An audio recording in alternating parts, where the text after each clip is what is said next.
Te pedimos, Señor, que tú bendigas este tiempo y ahora que bendigas el estudio de tu palabra, Señor, que nuestro corazón esté atento, que nuestro corazón sea receptivo, que nuestro corazón pueda escuchar, Señor, y que tú ministres, Señor, porque hay muchas necesidades en cada uno. Y, Señor, si tú no tocas, nuestros corazones se secan, porque tú eres la fuente de agua viva, Señor. Tú eres realmente el camino, la verdad y la vida. La vida no se halla en ningún sistema, en ninguna organización, se halla en ti. Te ruego que tú ministres, Señor, esta mañana en nombre de Jesús. Amén. Se pueden sentar. Bueno, vamos a tratar de terminar y vamos a terminar de alguna manera el capítulo 6 de Gálatas, el libro de Gálatas, la carta que Pablo escribió a las iglesias en Galacia, esa zona hacia el sur, hacia el este, hacia el centro de lo que es ahora Turquía, cuando Pablo estuvo en su primer viaje misionero y llevó el evangelio ahí en el año 48 de nuestra época. Y en el año 49 más o menos Pablo está escribiendo esta carta debido a que los judaizantes se habían infiltrado diciendo que era necesario circuncidarse para ser salvo, que no bastaba la fe en Jesucristo, había que llevar a cabo la ley de Moisés. Y Pablo defiende apasionadamente el evangelio de la gracia, porque si tú pones las obras como requisito para ser salvo, ese ya no es un evangelio. Porque bien dice la palabra del Señor que todos los que son de las obras de la ley están bajo maldición, porque escrito está: maldito todo el que no permanece en todas las cosas escritas en el libro de la ley para hacerlas. Pero Cristo se hizo maldición por nosotros, nos redimió de la maldición de la ley, haciéndose maldición por nosotros, porque escrito está: maldito el que cuelga de un madero. Entonces Cristo recibió la maldición para que nosotros no la recibiéramos. Y si ya no estamos bajo esa maldición, quiere decir de que somos libres porque ya no estamos bajo la ley. No quiere decir que no vamos a buscar hacer lo bueno, pero lo que pasa es que la ley nunca nos hace hacer lo bueno. La ley nos condena y nos hace sentir mal, porque sabemos que no la cumplimos, pero cuando nos arrepentimos y venimos a Jesús, Dios nos da el Espíritu Santo, y el Espíritu Santo pone en nosotros el querer como el hacer para su beneplácito. Y lo que no podía hacer la ley lo hizo Jesucristo, pagando por nuestros pecados y dándonos el Espíritu que nos promueve a hacerlo bien. Tenemos siempre la opción de hacer el bien o el mal. Pablo dice: andad por el Espíritu y no cumpliréis el deseo de la carne, porque el deseo de la carne es contra el Espíritu y el Espíritu contra la carne. Pero obviamente si tenemos a Jesús vamos a querer caminar por el Espíritu, y todos los que son guiados por el Espíritu de Dios, los tales son hijos de Dios. Tiene que ver con la circuncisión o la incircuncisión. Y entonces Pablo ahora, aquí vamos que termina esta carta y dice en el versículo 11: mirad con qué letras tan grandes os escribo de mi propia mano. Los que desean agradar en la carne tratan de obligaros a que os circuncidéis simplemente para no ser perseguidos a causa de la cruz de Cristo. Porque ni aun los mismos que son circuncidados guardan la ley, mas ellos desean haceros circuncidar para gloriarse en vuestra carne. Pero jamás acontezca que yo me gloríe sino en la cruz de nuestro Señor Jesucristo, por el cual el mundo ha sido crucificado para mí y yo para el mundo. Porque ni la circuncisión ni la incircuncisión es nada sino una nueva creación. Y a los que andan conforme a esta regla, paz y misericordia sea sobre ellos y sobre el Israel de Dios. De aquí en adelante nadie me cause molestias, porque yo llevo en mi cuerpo las marcas de Jesús. Hermanos, la gracia de nuestro Señor Jesucristo sea con vuestro espíritu. Amén. Aquí hay tanto, yo no lo sabía. Aún hoy en la madrugada me desperté a preparar un poco y descubrí algo más que pude darme cuenta. En el versículo 11, que parece que no tiene significado, pero tiene significado. Pablo dice: mirad con qué letras tan grandes os escribo de mi propia mano. Bueno, algunos piensan que Pablo tenía el problema de la vista, porque en el capítulo 4 habla de esa enfermedad. Y dice, por ejemplo, el versículo 13: pero sabéis que fue por causa de una enfermedad física que os anuncié el evangelio la primera vez. Y lo que para vosotros fue una prueba en mi condición física, no despreciaste ni rechazaste, sino que me recibiste como un ángel, como a Cristo Jesús mismo. ¿Dónde está pues aquel sentido de bendición que tuviste? Testigo soy en vuestro favor de que, ser posible, os hubiera sacado los ojos y me los hubiera dado. O sea, Pablo está diciendo en el capítulo 4 que él llegó a las iglesias de Galacia debido a una enfermedad física. Y luego dice, ustedes se hubieran sacado sus ojos y me los hubieran dado a mí si fuera posible. Ese era el amor que tenían por Pablo cuando lo recibieron, ese temor santo. Entonces algunos dicen, bueno, probablemente tenía problema de los ojos. Y tal vez por eso dice, mirad con qué letras tan grandes os escribo en mi propia mano. Bueno, el asunto es que Pablo escribe esta carta un año después. Entonces yo no creo que realmente todavía seguía con la enfermedad de los ojos. Y si fuera enfermedad, algunos dicen, bueno, fue la condición que le ocurrió con el aguijón de la carta. Cuando Pablo tuvo esa revelación que describe en 2 Corintios 12, dada la extraordinaria grandeza de las revelaciones, por esta razón, para impedir que me enalteciera, me fue dado un aguijón en la carne, un mensajero de Satanás que me bofetee, dice Pablo en 2 Corintios capítulo 12. Entonces algunos creen, tal vez el aguijón de la carne era problema de los ojos. El problema es que cuando Pablo escribe 2 Corintios 12, eso lo escribe en el año 56. Y la revelación que había tenido, de la que habla Pablo en 2 Corintios 12, fue 14 años antes, fue en el año 42. Ahora, Pablo va a las iglesias de Galacia en el año 48. Son 6 años después. Entonces, si tenía ese aguijón en la carne por 6 años y era el problema de los ojos, yo no creo que Pablo hubiera dicho por causa de una enfermedad física, sino que hubiera dicho por causa de mi enfermedad física, la que tengo, la condición que tengo. Pero hace verlo como que si era una situación temporal la que le ocurrió. Y es por eso que no creo que cuando Pablo dice, mira con qué letras tan grandes os escribo en mi propia mano, era porque tenía problema de los ojos. Yo creo que lo que estaba diciendo es, estoy escribiendo con letras grandes para que entiendan apasionadamente lo que les estoy diciendo. No contaminen el Evangelio. Y Pablo escribe esta carta apasionadamente a lo largo del Evangelio. En el capítulo 1, Pablo habla con pasión y dice, si aún nosotros o un ángel del cielo os anunciara evangelio contrario al que os he anunciado, sea anatema. Wow, son palabras fuertes. Pablo está apasionado. Pablo posteriormente, en Gálatas 5, versículo 12 dice, ojalá que los que os perturben también se mutilaran. Pablo está escribiendo apasionadamente esta carta. Entonces yo creo que realmente cuando dice, mirad con qué letras tan grandes os escribo en mi propia mano, Pablo está diciendo, soy yo Pablo, aquella persona que les llevó el Evangelio, ustedes me conocen, oigan, escuchen bien, y escribe con letras grandes. Los que desean agradar en la carne tratan de obligaros a circuncidaros, simplemente expone los motivos de esa gente, los expone. Interesante, Pablo no escribía sus cartas, Pablo las dictaba pero no las escribía. Quien las escribía era algún escribano que él escogía, uno de sus colegas, pero él firmaba el saludo final. Y eso lo vemos por ejemplo en Romanos 16, la carta de Pablo a los romanos. Pablo le escribió, él dice, yo Pablo, pero en el capítulo 16, versículo 22 dice, yo Tercio, que escribe esta carta, os saludo en el Señor. En los saludos de Pablo, el que escribe se mete ahí y hace su saludo personal. Y dice, yo Tercio, el que escribe esta carta. Romanos 16, 22. En 1 Corintios 16, 21, Pablo dice, este saludo es de mi puño y letra, Pablo. Dice, este saludo, no dice esta carta. Pablo es el que escribe al final.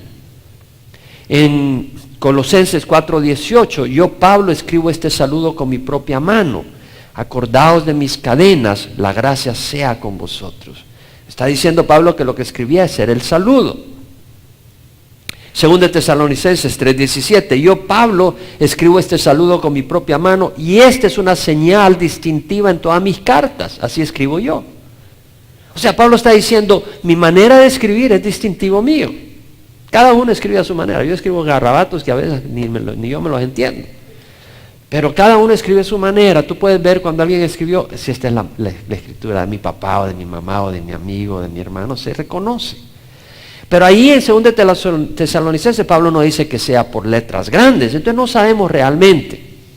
Ahora, el hecho que Pablo solo escriba al final pudiera dar argumento que tenía problema de ojos y que por eso al final solo escribía el saludo. Pudiera ser. Por eso no podemos ser dogmáticos. Pero es muy probable que Pablo haya escrito esto por énfasis, para dar a entender esa pasión. Independiente de lo que sea la razón por la que escribió con letras grandes, Pablo está diciendo, yo soy el que he escrito yo soy el que he dictado esta carta es mía. Y luego se pasa a hablar en el versículo 12, la razón de los que trataban de obligar a los cristianos que se circuncidaran. Y dice, los que desean agradar en la carne, tratan de obligaros a que os circuncidéis, simplemente para no ser perseguidos a causa de la cruz de Cristo. Es decir, los judaizantes observaban y querían imponer a los demás el rito de la circuncisión. ¿Por qué? Bueno, probablemente les traía menos rechazo de los judíos no creyentes. Porque si los judíos no creyentes estaban ahí y tú eras cristiano, pero tú eras gentil y decías, yo soy parte del pueblo de Dios, te rechazaban, porque no te estás circuncidando, no estás obedeciendo la ley de Moisés, y ellos se vanagloriaban en la ley y en los ritos externos. Entonces, para no recibir persecución, tú puedes decir, bueno, soy cristiano, pero yo me circuncido, yo obedezco la ley, todo eso, y entonces ya no tenías esa persecución, tendrías menos rechazo. Prácticamente no te ponías la cara por Jesús. Pero Jesús dijo, todo el que me confiese delante de los hombres, yo le confesaré ante mi Padre que está en los cielos. Y el que me niegue delante de los hombres, yo le negaré delante de mi Padre que está en los cielos. Tú no puedes ser cobarde en las cosas del Evangelio. No puedes ser cobarde. El Señor no acepta la cobardía en el Evangelio.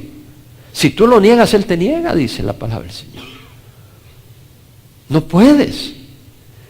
En Lucas dice, el que se avergüence de mí, de mis palabras, de este se avergonzará el Hijo del Hombre cuando venga en su gloria y la del Padre y la de sus santos ángeles. No podemos avergonzarnos del Evangelio. Y Pablo dice, ellos desean agradar en la carne simplemente para no ser perseguidos a causa de la cruz de Cristo.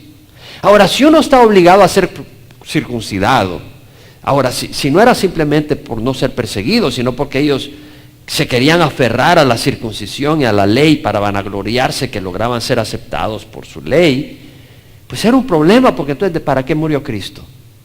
Si tú tienes que obedecer la ley para ser aceptado, ¿de qué sirve que murió Cristo? Si tú pudieras ser aceptado por tu obediencia a la ley, Cristo no tenía que haber muerto. Pero es que nadie puede obedecer la ley a perfección. Por eso murió Cristo. Entonces no es la circuncisión o la ley misma la que te salva, la ley te condena. Pablo mismo dijo en Gálatas 2:21, no hago nula la gracia de Dios, pues si la justicia viene por medio de la ley, Cristo murió para nada. Cristo murió en vano. En Gálatas 1:8-9 leímos, y aún nosotros, un ángel del cielo, os anuncia evangelio contrario al que os hemos anunciado, sea anatema, como he dicho antes. Lo repito, si algunos anuncian un evangelio contrario al que recibiste, sea anatema. En Gálatas 1:10 Pablo dice, busco el favor de los hombres o el de Dios. O me esfuerzo por agradar a los hombres. Si estuviera tratando de agradar a los hombres, no soy siervo de Dios. A Pablo no le interesaba agradar al hombre. Claro, queremos ser amables. Y a mí me gusta agradarte. Si tú llegas a mi casa, yo trato de agradarte. Si me dices, dame agua, no te voy a dar una patada o te voy a dar otra cosa. Busco agradarte, pero lo que está diciendo Pablo es, mi propósito no es que tú me apruebes, mi propósito es que me apruebe Dios. Y si te muestro amabilidad es porque ese es el carácter de Dios. No porque quiero que me digas, qué bonito, te felicito, tú eres una gran persona, sino porque te quiero servir, porque amo a Dios. La motivación es distinta. La cruz es ofensiva. Pablo dice, simplemente ellos lo hacen, quieren que ustedes se circunciden para no ser perseguidos a causa de la cruz de Cristo. La cruz de Cristo es ofensiva al hombre natural y al hombre religioso. Es ofensiva al hombre natural porque le dice que es incapaz de ser aceptado aparte de lo que hizo Jesús en la cruz. Y es ofensiva al religioso porque le dice que toda su religiosidad, sus tradiciones, sus esfuerzos, penitencias y sacrificios no son capaces de salvarlo.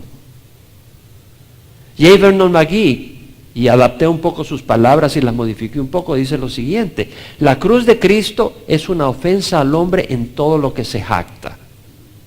Es una ofensa a su moralidad, pues le dice que su moralidad no es lo suficientemente buena, que es incapaz de justificarlo. O sea, la cruz de Cristo dice, por todo lo moral y bueno que tú seas, no eres suficientemente bueno. Tú me puedes decir, yo no hago, hago esto, no hago, no es suficiente para ser aceptado, dice la palabra de Dios. La cruz te muestra que no es suficiente, por eso tiene que morir Cristo. Es una ofensa a tu filosofía, pues un hombre, pues es un llamado a la fe sencilla, no a razonamientos complicados que exalten el intelecto. Es decir, la persona intelectual quiere glorificarse y jactarse que es un gran intelectual. Para ser salvo, puedes ser un gran intelectual, eso no te sirve, no te lleva al cielo. Lo único que te puede llevar al cielo no es tu cerebro, sino Cristo muriendo en la cruz. Es una ofensa al sentido de superioridad, porque Dios escoge al pobre y al humilde que con su fe sencilla son aprobados. ¿Qué quiere decir? Tal vez alguna persona dice, bueno, yo tengo sangre azul, yo soy de tal familia, o yo tengo tantas riquezas, etcétera. Eso no te vale. Para Dios es basura. Y alguna persona que tal vez no tiene educación, tal vez no fue ni a primer grado, y esa persona puede ser rica en el reino de los cielos. Y esa puede ser una ofensa a aquel que tiene 3 grados universitarios. Sentirse, ¿cómo puede ser él igual que yo? Puede ser más que tú, si tiene a Cristo en su corazón. Y esa es una ofensa. Es una ofensa a la voluntad, porque la cruz demanda que tú rindas tu voluntad al Señor. Totalmente. Es una ofensa al orgullo. ¿Por qué? Porque te demuestra que eres pecaminoso, que eres pecador. Todo lo que tuvo que sufrir Jesucristo para pagar muestra lo profundo y lo oscuro de nuestro pecado. Y es una ofensa a la persona misma, porque le dice que no hay nada bueno en su persona natural, en su linaje, en su posición social, y que debe nacer de nuevo. Tiene que ser una persona nueva, y que la persona que es él tiene que morir crucificada en la cruz con Cristo. Es una ofensa, la cruz es una ofensa. Y Pablo lo dice, versículo 13, pero ni aun los mismos que son circuncidados guardan la ley, mas ellos desean haceros circuncidar para gloriarse en vuestra carne. Pablo sigue exponiendo la motivación de los que tratan de que tú cumplas estos ritos externos, como el de la circuncisión. Dice, ni aun los mismos que son circuncidados guardan la ley. Claro, se circuncidan, parte de la ley, pero no guardan toda la ley. Así es lo mismo los legalistas, que tienes que hacer esto, te tienes que cortar el pelo, no puedes usar perfume, pero no guardan toda la ley. Fallan constantemente. Y Santiago lo dice, cualquiera que guarda toda la ley, pero tropieza en un punto, se ha hecho culpable de todos. Y Pablo en el capítulo 3 de Gálatas dice, todos los que son de las obras de la ley están bajo maldición, pues escrito está, maldito todo el que no permanece en todas las cosas de la ley para obedecerlas. Entonces Pablo aquí expresa la motivación de esta gente que desea hacerlo circuncidar, para gloriarse en vuestra carne. Es decir, los judaizantes se jactaban de sus obras, de su circuncisión, de sus tradiciones, y se jactaban de las personas que los convertían a hacer eso. Decían, mira, he logrado convertir a toda esta gente. Y hoy en día tenemos que tener cuidado, porque uno se puede jactar de, mira qué grande es mi congregación, o mira cuánta gente convertí al Señor. Te estás jactando, jáctate en el Señor. Jáctate en el Señor únicamente.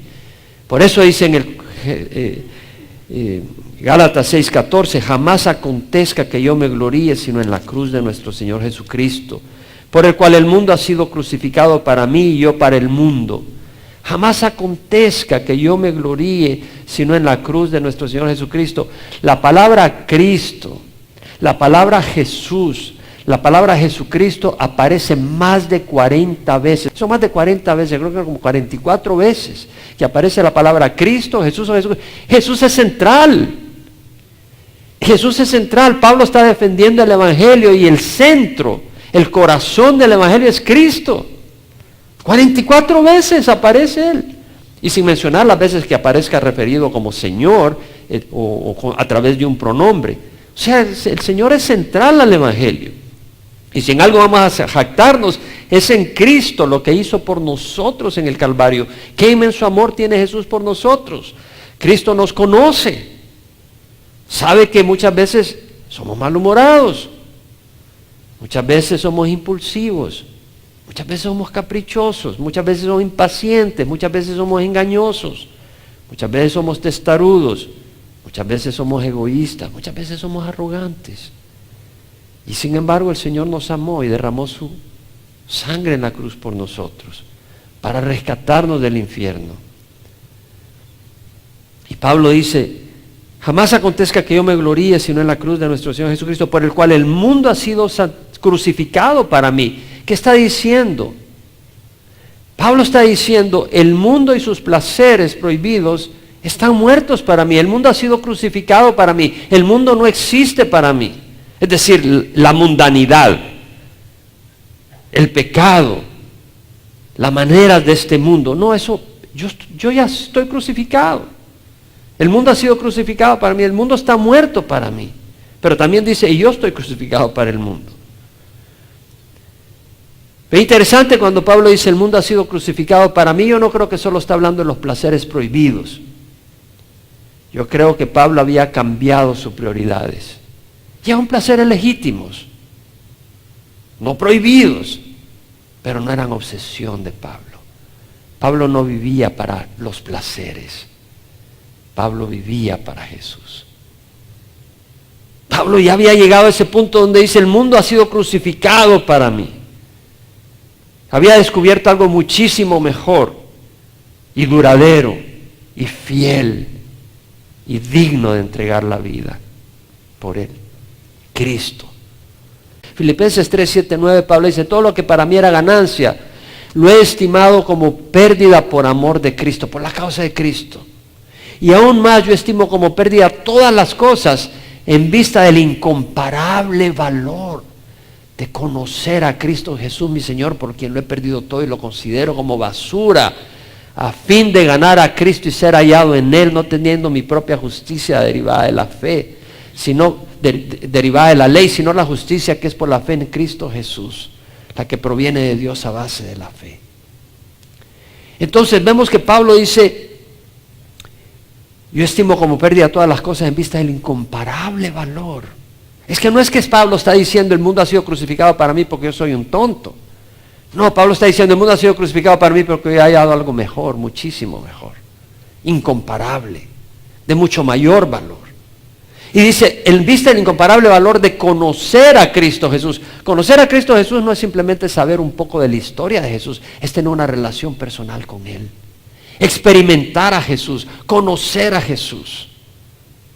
Y eso es lo que Pablo está diciendo. Yo he estimado como pérdida todas las cosas en vista del incomparable valor de conocer a Cristo Jesús, no teniendo mi propia justicia. Mira, el Pablo constantemente dice, no, yo no tengo justicia propia. Yo soy un pecador. Si me mides con la ley, estoy condenado, dice Pablo. Mídeme con la gracia de Jesucristo. ¿Y qué hizo la gracia de Jesucristo? Lo volvió un apasionado por Jesús. Y Pablo se volvió un siervo de Jesús. No estaba en el lodo del pecado.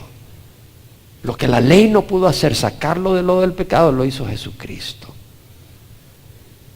En Hebreos leemos a la fe de Moisés, que es otro hombre que pudo ver el incomparable valor de lo que era el Señor. Y en Hebreos 11, 24 al 26 dice, por la fe Moisés cuando era grande rehusó ser llamado hijo de la hija del faraón, escogiendo ser maltratado con el pueblo de Dios que gozar de los placeres temporales del pecado, considerando como mayores riquezas el oprobio de Cristo que los tesoros de Egipto, porque tenía puesta la mirada en la recompensa. Entonces, Moisés encontró algo más valioso que los tesoros de Egipto, que las riquezas de Faraón, que los placeres temporales del pecado. Moisés, que creció en el palacio del imperio más fuerte del mundo en ese tiempo, despreció todo eso, encontró algo mejor. Moisés no era tonto, encontró algo muy superior, pero sabía que su recompensa no era en ese momento. Por eso dice, consideró como mayores riquezas el oprobio de Cristo, porque ahora es el oprobio de Cristo. No, llevamos el oprobio de Cristo muchas veces. El azote de Satanás que usa sus instrumentos para afligirnos. Pero nosotros podemos ver más allá del oprobio y entender que ese es el oprobio de Cristo, el insulto por identificarnos con Cristo, y que un día Él nos va a remunerar y Él nos va a exaltar. Entonces Pablo dice, por el cual el mundo ha sido crucificado para mí. Es decir, Pablo ya no vivía para los placeres del mundo, ya no vivía para el weekend, para tener fan. Pablo vivía por amor a Dios y tenía un llamado alto. Y luego dice, y yo para el mundo. En otras palabras, Pablo dice, no cuenten conmigo para placeres. No quiere decir que no disfrutaba una comida, no disfrutaba cariño, un buen sueño de vez en cuando, pero él no era party animal. ¿Sí? No vivía solo para placeres. Los perritos viven para placeres, los animalitos, los gatos, pero nosotros somos superiores. Entonces Pablo está diciendo, si ustedes quieren emborrachar y tener las grandes orgías, no cuenten conmigo. Yo tengo algo muy superior que todo eso. Muy superior. No cuenten conmigo. Yo ya soy crucificado para el mundo. Y luego dice el versículo 15, porque ni la circuncisión es nada ni la incircuncisión, sino una nueva creación. Es decir, no son los ritos o sacrificios externos lo que cuentan en el cielo. Necesitamos nacer de nuevo. Se le acercaron los judíos a Jesús y dijeron, Maestro, ¿qué debemos de hacer para poner en práctica las obras de Dios? Y Jesús respondió y les dijo, esta es la obra de Dios, que creáis en el que la ha enviado. Es decir, no es tu obra para impresionar a Dios, es creer en Jesús. Y cuando tú crees y te arrepientes, Él entra y empiezas a hacer cosas que no hacían antes, cosas buenas. Yo vivía en la religión por muchos años, pero no creo que hacía muchas cosas buenas. Trataba de no hacer cosas malas, pero el Evangelio es más que no hacer cosas malas, es vivir para Cristo. Y cuando vine a Cristo, mi vida cambió y mi pasión fue servir a Dios y servir a su pueblo y llevar el Evangelio al mundo. Pablo en 2 Corintios dice, si alguno está en Cristo, nueva criatura es. Las cosas viejas pasaron, y aquí o ya son nuevas. La cuestión es no si te circuncidaste o no, no si te bautizaron o no. La pregunta es, ¿eres una nueva criatura? ¿Hay evidencia que eres una nueva criatura? O sea, ¿cuál es la evidencia? Y a los que andan conforme a esta regla, paz y misericordia sea sobre ellos y sobre el Israel de Dios. A los que anden conforme a esta regla, es decir, aquellos que caminan de acuerdo al Evangelio de la gracia, que no se glorían en la carne, sino en Cristo, que entienden que no somos rectos por nuestras obras. Las obras son fruto de un caminar con Cristo y conocerle, pero lo que nos hace aceptables a Dios es la fe en Jesús, que Él ha muerto en la cruz por nosotros, resucitó y nos da su justicia al poner la fe en Él. Y nos crea una nueva criatura, somos nuevas criaturas por el Espíritu Santo. Entonces lo que cuenta no es si somos circuncidados o no, si vienes o no vienes a Calvary Chapel, es si eres una nueva criatura. Esos son los recipientes de la paz y la misericordia de Dios que invoca Pablo. A los que anden conforme a esta regla, paz y misericordia sea sobre ellos y sobre el Israel de Dios. ¿Quién es el Israel de Dios? Pablo está diciendo el Israel de Dios en un contexto que quiere decir, no todos los israelitas son el Israel de Dios. Y eso lo leemos en Romanos 9, 6 al 8, donde dice, no todos los descendientes de Israel son Israel. O sea, porque seas descendiente de Israel, realmente no eres el Israel de Dios. Porque en Juan 8, 33, 37, Jesús mismo le dijo a los judíos, si sois hijos de Abraham, haced las obras de Abraham, soy de vuestro padre el diablo. Y ustedes no son hijos de Abraham, aunque eran descendientes en la carne. Ustedes son hijos del diablo, me quieren matar. Es lo que está diciendo Pablo. Si ustedes no andan conforme a esta regla de la fe en Jesús, realmente ustedes no son el verdadero Israel de Dios. Pablo en Gálatas dice, sabed que los que son de fe, estos son hijos de Abraham. Nosotros somos parte del Israel de Dios. Y eso lo dice en Romanos 11, de donde dice Pablo, algunas de las ramas, está hablando del olivo que representa a Israel, fueron desgajadas. Estos son los judíos que rechazaron el evangelio. Y tú, se refiere al gentil que aceptó a Jesús, siendo un olivo silvestre, fuiste injertado entre ellas y fuiste hecho participante con ellas de la rica savia de la raíz del olivo.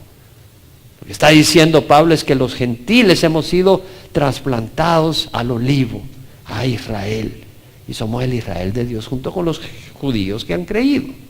No quiere decir que Dios no tiene un plan para el Israel físico. Sabemos por la profecía que al final Dios va a tratar con Israel como nación. Versículo 17, Pablo dice, de aquí en adelante nadie me cause molestias porque yo llevo en mi cuerpo las marcas de Jesús. De aquí en adelante nadie me cause molestias. Es decir, Pablo está diciendo, ya dejen de abrazar doctrinas erróneas y traer confusión y ser piedra de tropiezo para otros. No me causen molestias. Es decir, Pablo dice, ya no me hagan sufrir más con estas inquietudes de querer abrazar doctrinas erróneas. Y Pablo dice, yo llevo en mi cuerpo las marcas de Jesús. ¿Qué está diciendo? Yo tengo autoridad para lo que les estoy diciendo. Ya no me molesten, escuchen y obedezcan, porque yo llevo las marcas de Jesús. ¿Qué quiere decir Pablo cuando dice yo llevo las marcas de Jesús? Pablo está diciendo, yo he sufrido, he sido perseguido, tengo cicatrices por seguir a Jesús.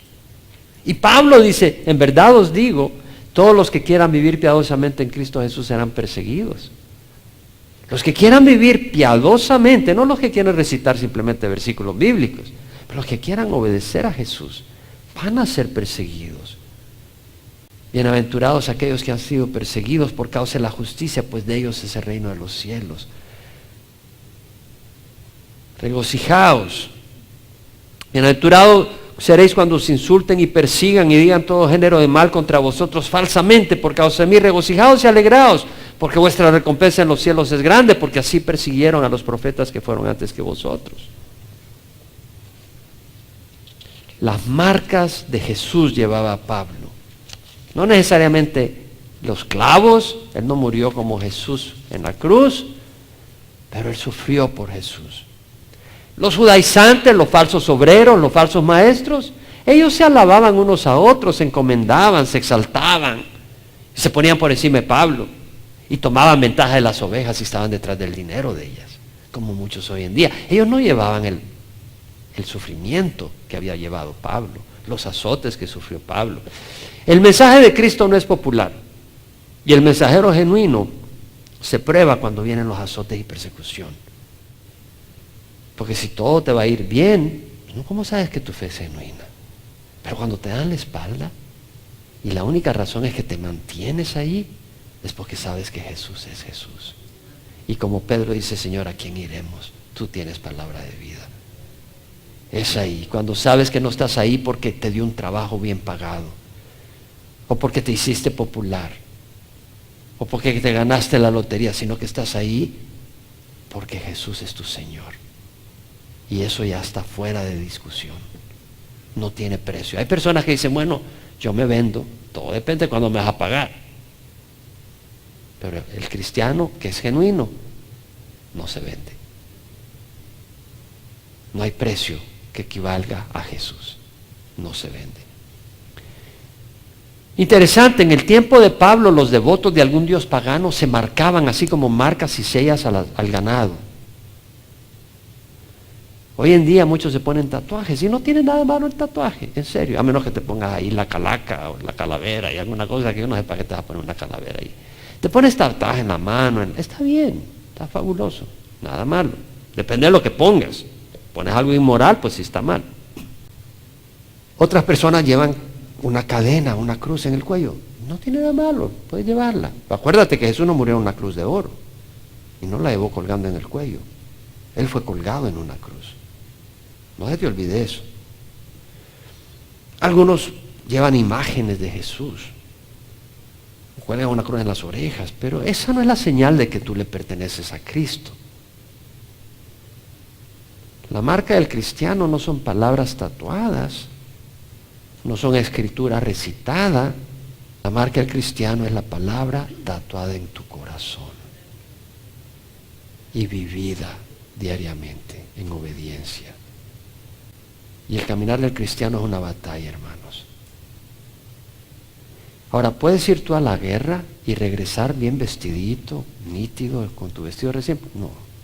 Si tú vienes así, vienes de la guerra, tú no vienes de la guerra. Tú vienes de jugar un video game de guerra. No me digas que viniste de la guerra.